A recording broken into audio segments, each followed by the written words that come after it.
rahantsika malala zany a fa efa atongotra ny fahatongavany tao-pahavaratra eto amin'ny firenetsika.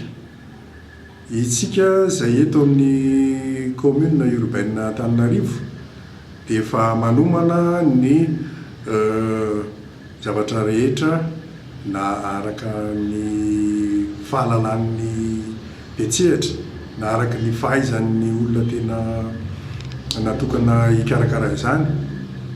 Izany indrindra no natonga anay zany a eto amin'ny centre opérationnel nanokana fotoana anaovana famerenana ireo zavatra efa nianarana ary zavatra efa hay kanefa mila averina zany mba hatsaratsara kokoa ny fiomanana amin'ny fiatrehana ireo loza voajanahary.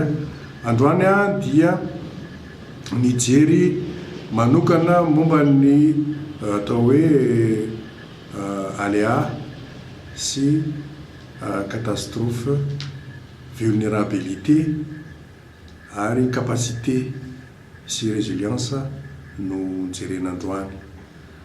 Ahoana no fomba amehezana ireny voina ireny rehefa miatraika tokoa izy. Misy ny atao hoe fiche EMA version 2017. Io fiche EMA io dia fanafozan-teny izy io manao hoe évaluation initiale multi aléa. Zany hoe ao anatin'io fiche io zany na ao anatin'io le tableau io no ahitana ireo andinindininy sy atotanisa zay mirakitra ny voina na ny fahafatesan'ny olona na ny fahavoazany eo amin'ny fananana sy ny voly eny an-tsaha ny fiompiany dia voarakitra ao anatin'io fiche EMA io avokoa. Naverina ny lesona androany mba hatsaratsara kokoa ny fomba fampiasana nireny fitaovana entina miatrika ny indesteo fanaovana ny tatitra eo anivon'ny amaratonga mpitondrana zay misy eto amin'ny fitantanana ny loza voajanahary eto Madagasikara. Nataony mise à jour ny carte d'évacuation, zany hoe misy saritany efa miendreketana ny fomba fanaovana ny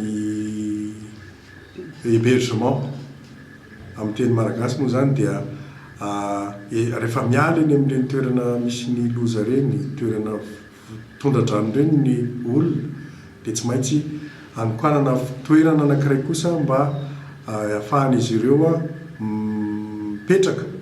Ary misy ny trano lay na tena trano